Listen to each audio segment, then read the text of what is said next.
ਜਿਕਨ ਤੁਸੀਂ ਦੇਖ ਸਕਦੇ ਹੋ ਕਿ ਅਗਰ ਅਸੀਂ ਗੱਲ ਕਰ ਰਹੇ ਹਾਂ ਪੋਜ਼ਿਟਿਵਿਜ਼ਮ ਦੀ, ਤਾਂ ਪੋਜ਼ਿਟ ਦਾ ਮਤਲਬ ਹੁੰਦਾ ਹੈ ਸਜੈਸਟ ਔਰ ਐਕਸੈਪਟ। ਉਹਦਾ ਐਮਫੈਸਿਸ ਹੁੰਦਾ ਹੈ physical phenomena. Physical that is that ਤੁਸੀਂ ਇਹ ਕਹਿ ਸਕਦੇ ਹੋ ਕਿ ਜੋ ਵੀ ਆਬਜ਼ਰਵੇਸ਼ਨ ਜਾਂ ਮੇਜ਼ਰਸ ਤੁਸੀਂ ਲੈ ਰਹੇ ਹੋ, ਡੇਟਾ ਲੈ ਰਹੇ ਹੋ, ਫੈਕਟਸ ਲੈ ਰਹੇ ਹੋ, ਉਸ ਨੂੰ ਇੰਟਰਪ੍ਰੀਟੇਸ਼ਨ ਦੇ ਹਿਸਾਬ ਨਾਲ ਐਕਸੈਪਟ ਕਰਨਾ। ਜੋ ਵੀ ਹਿਊਮਨ ਇੰਟਰਪ੍ਰੀਟੇਸ਼ਨ ਹੁੰਦਾ ਹੈ ਉਸੇ ਹਿਸਾਬ ਨਾਲ ਤੁਸੀਂ ਉਸ ਨੂੰ ਜੱਜ ਕਰੋਗੇ, ਉਸ ਨੂੰ ਐਕਸੈਪਟ ਕਰੋਗੇ। तो अगर तुसी सारे डायमेंशन विच इसनूं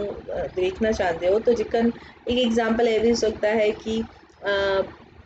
प्रोडक्टिविटी मैन पावर प्रोडक्टिविटी बढ़ाने वास्ते की कर सकते हो।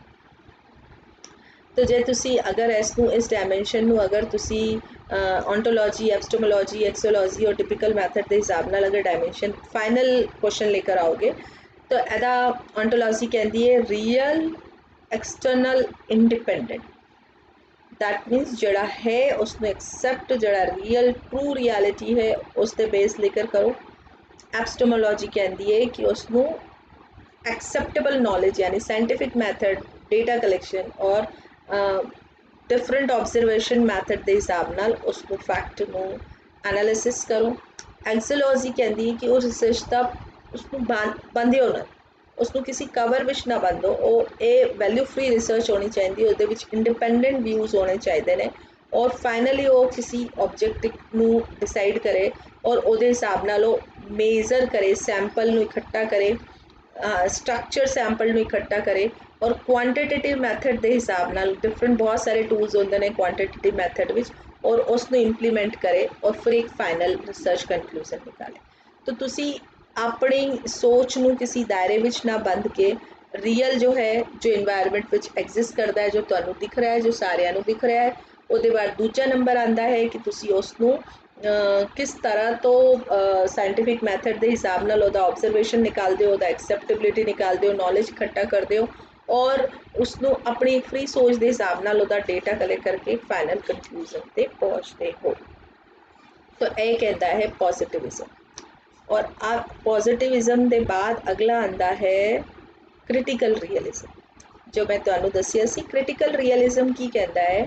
कि the critical reason for high turn over rates in this company.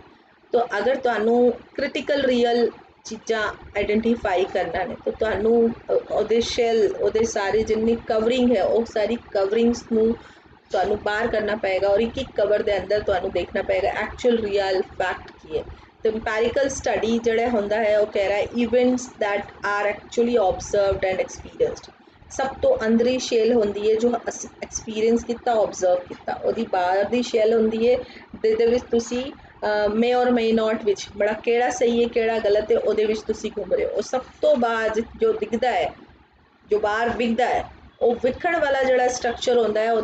Casual structure होंदा है, मैकेनिज्म होंदा है, प्रॉपर्टी होंदी है ने जिकन तुसी बाहर वेख के लगते हो ऑर्गेनाइजेशन बहुत वड्डी है, ਇਹਦੇ ਵਿੱਚ बहुत सारे 1000 ऑफ एम्प्लॉयज़ काम करते हैं, ਇਹਦਾ कल्चर बहुत अच्छा है, ये बहुत वड्डा ब्रांड है, ਇਹਦੇ ਵਿੱਚ वर्क एथिक्स बहुत सारे ने, ਇਹਦੇ ਵਿੱਚ एम्प्लॉय इंगेजमेंट इन्ना है, ये कस्टमर लॉयल्टी इन्नी है, सैटिस्फैक्शन होना है, रेटिंग के उत्ते तुसी कर रहे हो,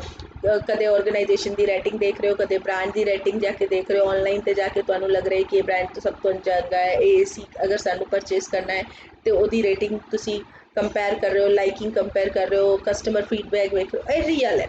फिर ਉਹਦੇ बाद तुसी ਉਹਦੇ मे नॉट विच तुहाडे बहुत सारी चीज़ां तुहानू दिखिया, ओवरव्यू एक शैल दिखा जिहदे विच तुहानू 1000 ऑफ लाइक्स दिख रहे ने, 1000 ऑफ कस्टमर्स फॉलो कर रहे हैं। फिर एक्चुअल तुसी अंदर विच गए तुहानू तुसी एक व्यू वेखिया, कस्टमर व्यू विच जाके तुहानू पता चलिया कि ਉਹਦੇ विच बहुत सारे कस्टमर्स ने नाराज़ होकर भी लिखिया है, ਉਹਦੇ विच नैगेटिविटी भी है, ਉਹਦੇ विच पॉजिटिविटी भी है, ਉਹਦੇ विच कई पसंद कर रहे हैं पर कर नहीं कर रहे हो, किस रीजन तो पसंद कर रहे हो। फाइनली तुसी इंपैरिकल स्टडी करते हो और तुसी ये पाते हो कि एक्चुअली किहड़े रीजनस ने किहड़ी रियलिटी है, उसनू कहते हैं क्रिटिकलिज्म। एक क्रिटिकल रीजन ना अगर तुसी ऑन्टोलॉजी एपिस्टेमोलॉजी एक्सोलॉजी के हिसाब नाल डिफाइन करते हो तो यो है natural reality, external independent work तुसी देखते हो और उसਨੂੰ ਹਿਸਟੋਰੀਕਲ ਪ੍ਰੀਵੀਅਸ ਹੋਏ ਜਿਹੜਾ ਡੇਟਾ ਰਹਿੰਦਾ ਉਹਦੇ ਹਿਸਾਬ ਨਾਲ ਤੁਸੀਂ ਕੰਪੇਅਰ ਕਰਦੇ ਹੋ, ਸਟਰਕਚਰ ਕਰਦੇ ਹੋ, ਡੇਟਾ ਕਲੈਕਟ ਕਰਦੇ ਹੋ ਔਰ ਫਾਈਨਲੀ ਡੈਪਥ ਸਟੱਡੀ ਕਰਕੇ ਤੁਸੀਂ ਕੰਕਲੂਡ ਕਰਦੇ ਹੋ। ਇੰਟਰਪ੍ਰੀਟਿਜ਼ਮ ਹੁੰਦਾ ਹੈ ਜਿਹੜਾ ਤੁਸੀਂ ਕਰਦੇ ਹੋ,